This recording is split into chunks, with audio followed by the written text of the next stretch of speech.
Hey, what's up, guys, and welcome back to another Real Madrid preview. This is the preview to Real Madrid versus Mallorca.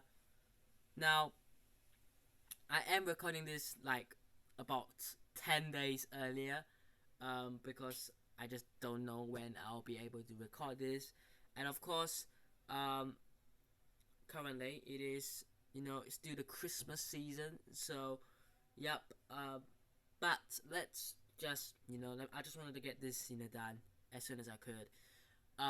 But Real Madrid, obviously went into Christmas top of the league, same points as Girona, and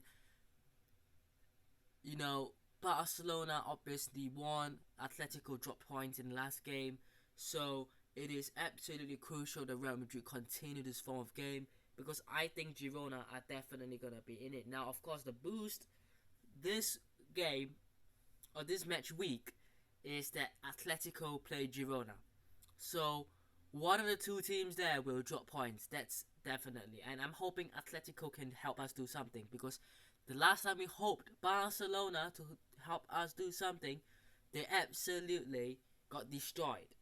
And I'm not confident in Atletico at all now, but maybe they can pull a draw or something along those lines. But it's unlikely. I think it's unlikely. It's pretty much unlikely. But you can always just hope, really. But Real Madrid, obviously, with that late Lucas Vasquez goal, which means that still, after the Atletico game, no loss, 14 wins, 3 draws, and 1 defeat this season. The only defeat, like I said, was against Atletico Madrid. But these are the kind of games you have to win. You have to be winning these sort of games. So, I'm not very confident, but I'm relatively confident. If you look at the head-to-head, last 5 games, Real Madrid have won 4 and lost 1. Now, the last game we lost was away in Mallorca, and it was that game, wasn't it? Was it Asensio who missed the penalty? I think it was, wasn't it? And then last season, when we were at the Bernabeu, we beat them 4-1. So at the Bernabeu, Real Madrid seemed to do better. Obviously, the season before that, 6-1, 4-1. It is pretty much lots of goals, lots of drama, and it tend to be a Real Madrid win. So being at the Santiago Bernabeu gives us a lot more hope and a big advantage because we should be winning this game at home against a side that, let's have a look at them, right? Because I'm not sure how they've been playing. Currently, they are 14th, so they are mid-table.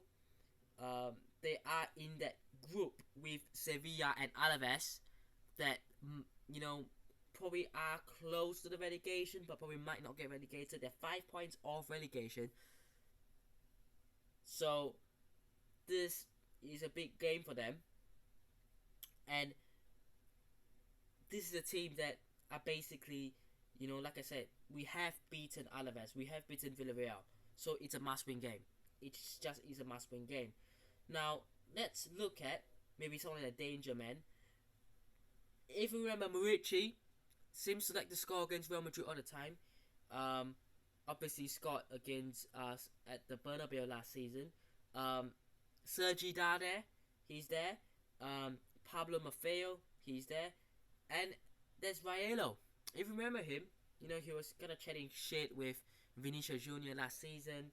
And if I'm not wrong, Carvajal came out and said, like, who is that guy or something like that. Chaos, right? It was absolutely chaos. They have Nastasic, ex-Man City defender, Dani Rodriguez, as well. It's a decent squad. It's a very decent squad. They have Sal Loreen, as well, if you know much about him. But this is a very, very, the squad, I would say their team, is not the strongest.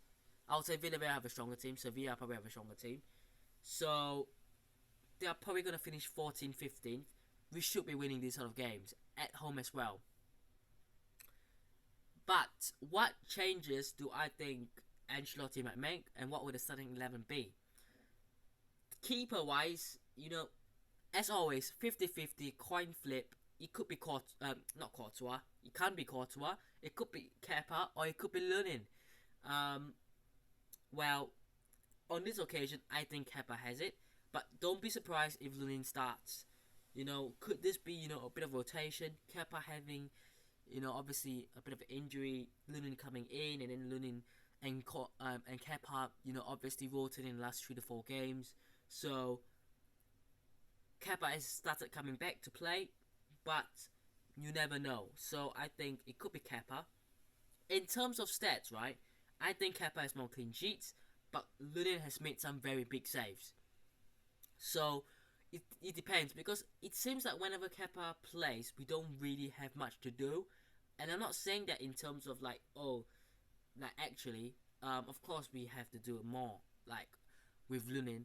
But it also depends on the circumstances, because it seems like whenever Lunin is playing, the defense is slightly weaker, if that makes sense. That doesn't really mean much. I'm not trying to criticize anyone. I'm not trying to say anyone is bad. I'm just saying that as in general. But they both keepers, right, have their pros and cons, I would say. And I did even in fact make a video about that on should Kepa be signed as the backup to Courtois, or should Lunin be kept recently. But it could be either of the 2 keepers to play. I've just gone Kepa here. I mean, left back, I'm not sure if Mendy is still out. I think he probably is. So I've got Fran Garcia left back. Right back, the man of the moment, the man who's got the not famous, but late equalizing goal against Alaves. Lucas Vazquez is the only option we have, so it's got to be him. Centre backs. Now this is a time where Tchouaméni spent some time with his friend Rudiger, because unfortunately for Tchouaméni, he's now at centre back. He has to, because we have no one else. Alaba injured, Militao injured, and Nacho decided to go and pick up a stupid red card, meaning he's not going to be out for 1 game, he's not going to be out for 2 games, he's going to be out for 3 games, because he's already picked up another red against Girona. So I have no idea what he was doing, and I even said in the review to Alaves, that red card from Nacho was absolutely unnecessary, because it was not a 1v1, it was not as if he had to do it, he just did it for no reason, and he got a red card. That was stupid. But hey, Tchouaméni, Rudiger, spending some time together, at the back, the midfield, because Tchouaméni can't come in to midfield, if Nacho was not suspended, it would be Nacho, Rudiger, and potentially Tchouaméni at the DM role. But because we don't have Nacho anymore, it's got to be the same Modric, Kroos, Valverde. Because I don't think Ancelotti trusts Dani Ceballos enough to throw him on into the midfield. He might. One of the few games that he started was Union Berlin, if you remember, and we were already through, and that game was meaningless. He scored. I could see Ceballos starting, but I highly doubt so. It could happen. It definitely could. Never say never. But Modric and Kroos, are your experienced players, and Valverde has to play because of his, athleticism and his pace. The front line is the same 3. Bellingham has to play, Rodrigo has to play, and again, it's either Brahim or it's Joselu. And I just have a feeling that Brahim Diaz, because of the form he's coming in, he's playing pretty well, he's doing well. You might just want to let him play more, might as well. But it could easily be Joselu as well. But, it could be a 50-50, like the goalkeeper. The goalkeeper and the striker, I would say it's 50-50. But of course, when we attack, it might be a lot different. Because it could be it could be this when we attack. But I think when we defend, it could be like a 4-4-2. In terms of, Valverde out to the right, Bellingham comes back to the left. It's a midfield of Modric and Kroos, and it's probably Brahim and Rodrigo up top. And if we do decide to play that way for most of the game, maybe Joselu up top might make more sense as he's a proper striker. Who knows? But this really has to be it. Before I talk about my prediction, which I will remember this time round, a bit of news coming out. I have no idea. Let me get the source up. But I think it was Madrid Extra on, Twitter. But let me get it up. It is from Jose Felix Diaz. Now, you remember him. You know, he absolutely loves horse, if I'm not wrong. I think he's a horse lover, isn't he? But he came up with this piece of news at the time of recording. Junit Chalafat has begun the search for a new centre back. Now, obviously he's in charge. Junit Chalafat is in charge of recruitment, signings. He's obviously done a lot of good business as well. You know, you talk about, I would say players like Bellingham has been a very, very big success. You know, Endrick is coming in, these young stars out of nowhere. Centre back wise, let's talk about the centre backs, because I've seen rumours, I've heard rumours, I've seen the links, and there are some interesting ones. Rafael Varane. Remember Rafael Varane, ex Real Madrid. Could that happen? Personally, it could happen. Would I like to see it happen? Yes. Straight away, if you're asking me, I would say yes. And I can only tell you one thing, right? Look at how Manchester United play. Because when they played without him, they were shambolic. When they played with him at Anfield, he was the best player on the pitch. By miles. He was the best. He still has it. And this is not a 5-year signing. We're not looking for a player for the next 5 years. Although we should. And we need to. You know, we're not going to sign a player for the future in January. Let's make that clear. If it's the summer, we would consider a proper centre-back signing for the next 5 years. But right now, we're looking for a short-term deal because we are out of centre-backs. Because we have Rudiger and Nacho as the two centre-backs. And if Nacho does what he did, we would have Rudiger and Tchouaméni. You see the problem? So we need another centre-back to cover for the 6 months. And Varane would be good because he wants to leave.